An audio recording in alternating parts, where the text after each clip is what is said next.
Et si le secret du pouvoir, ce n'était pas d'attaquer, mais plutôt d'attirer? Aujourd'hui, on va décortiquer l'une des règles les plus surprenantes des 48 lois du pouvoir de Robert Greene. C'est la loi 8. Elle nous apprend à ne plus jamais jouer sur le terrain de l'adversaire, mais à le forcer subtilement à venir jouer sur le nôtre. Et vous allez voir, c'est une stratégie qui change absolument toute la dynamique. C'est la question centrale en fait. Notre premier réflexe, c'est presque toujours de réagir. On reçoit une critique, hop, on se défend. On voit une offre alléchante, on saute dessus. Le problème, c'est que chaque fois qu'on réagit, on joue une partie dont on n'a pas fixé les règles. On cède le contrôle, souvent sans même s'en rendre compte. En gros, on ne pilote plus, on subit. Bon, plongeons un peu dans cette idée. La réactivité, c'est vraiment le piège stratégique par excellence. On a l'impression d'agir, d'être dans le feu de l'action, mais en réalité, c'est une énorme position de faiblesse, bien déguisée. Pensez à une partie d'échecs, c'est exactement ça. Si on ne fait que répondre au coup de l'adversaire, on est constamment sur la défensive. On s'épuise à essayer de deviner son prochain coup, à parer les menaces, sans jamais pouvoir développer sa propre stratégie. C'est l'autre qui mène la danse, qui dicte le rythme et la direction du jeu. Voilà, c'est ça l'opposition fondamentale. D'un côté, on a l'initiative, c'est la position de force, là où on choisit son terrain, ses règles, et de l'autre, la réaction, la position de faiblesse, où on passe son temps et son énergie à courir après l'autre.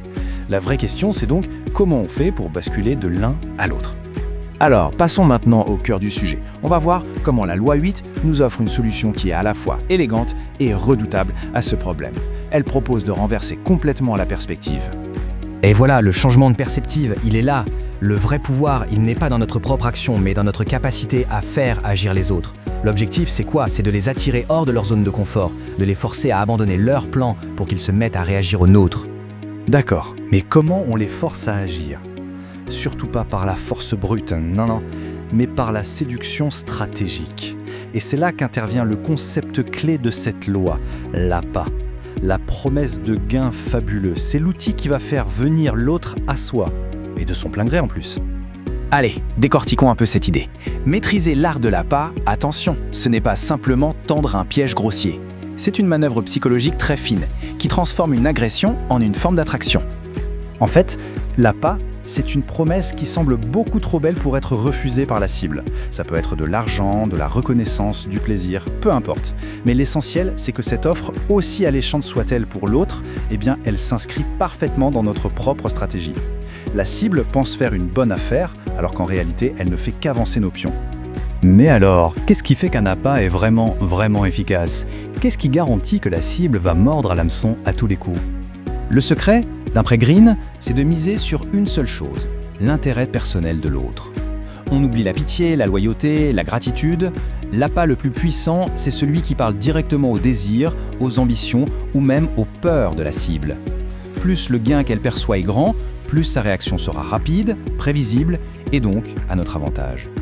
Une fois que l'adversaire a mordu à l'hameçon et qu'il commence à venir vers nous, la dynamique du pouvoir bascule instantanément.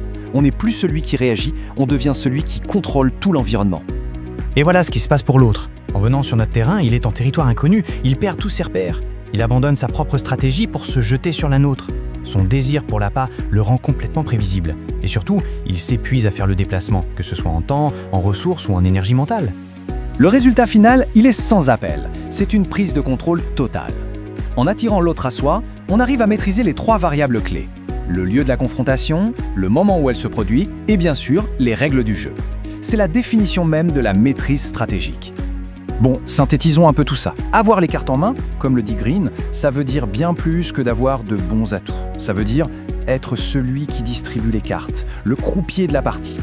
D'abord, le contrôle du terrain. C'est l'avantage de jouer à domicile dans n'importe quel sport, n'importe quel conflit. On connaît les issues, les pièges, les raccourcis. L'adversaire, lui, est désorienté. Il est en position de faiblesse dès le départ. Ensuite, il y a le contrôle du temps. En forçant l'autre à se déplacer, on le fait agir selon notre propre calendrier. Il devient impatient, il est pressé de sévir l'appât, et donc il est beaucoup plus enclin à commettre des erreurs. Pendant ce temps-là, nous, on reste calme, patient, on attend le moment parfait pour agir. C'est peut-être la leçon la plus profonde de cette loi.